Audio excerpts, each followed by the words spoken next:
గత 5 ఏళ్ల పాలనతో ఏపీని అధోగతి పాలు చేసిన వైసీపీకి కూటమి ప్రభుత్వాన్ని విమర్శించే అర్హత లేదని ఎమ్మెల్సీ బీద రవిచంద్ర అన్నారు.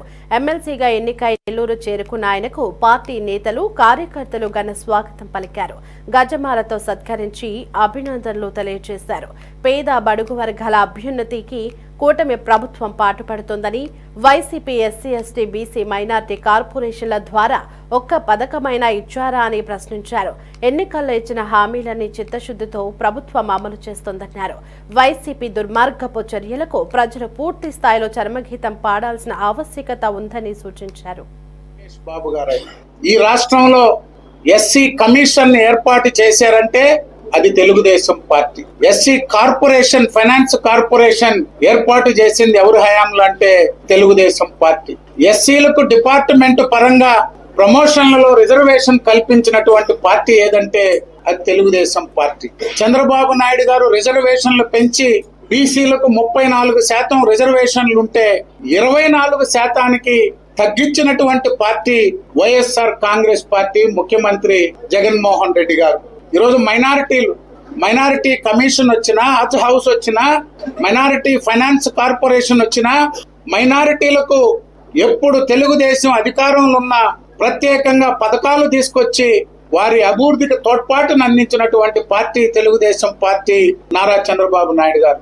ఈ రాష్ట్రంలో ఉన్నటువంటి సామాజిక వర్గాలు వారు ఎదుర్కొంటున్నటువంటి సమస్యలు, సంక్షేమ పథకాల్లో వారు పడుతున్నటువంటి ఇబ్బందులు, ఆ ప్రాంత అభివృద్ధి విషయంలో వారికి జరిగిన అన్యాయం, పదే పథకాల గురించి మాట్లాడుతున్నటువంటి ఈనాటి ప్రతిపక్ష పార్టీ వైఎస్ఆర్ కాంగ్రెస్ పార్టీ మేము ఒక్కటే అడుగుతున్నాం.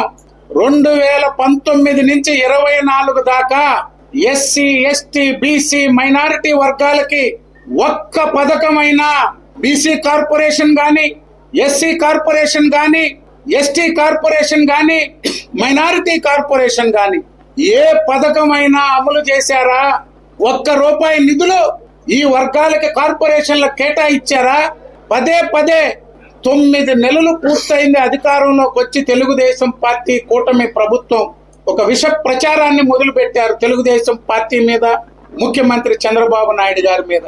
సర్వనాశనం చేసి ఈ రాష్ట్రాన్ని ఆర్థికంగా అభివృద్ధి పరంగా అధోగతి పాలు చేసి విభజన నాటి కంటే ఇంకా ఎక్కువ రాష్ట్రానికి నష్టం చేసిన ముఖ్యమంత్రి జగన్మోహన్ రెడ్డి గారు, వైఎస్ఆర్ కాంగ్రెస్ పార్టీ మాట్లాడే అర్హత లేదు అని చెప్పి తెలియజేస్తున్నా.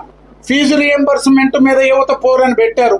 మొత్తం బాకీలు పెట్టిపోయి ఒకరోజు ఆరోగ్యశ్రీ గురించి మాట్లాడతారు, ఒకరోజు ఫీజు గురించి మాట్లాడతారు, మరొక రోజు మేము అమ్మఒడి ఇచ్చాం, తల్లికి వందనం ఇవ్వలేదని మాట్లాడుతున్నారు. మీకంటే డబల్ ఇంట్లో బిడ్డలు 2 ముగ్గురున్నా ఇచ్చే బాధ్యత నాది అని నారా లోకేష్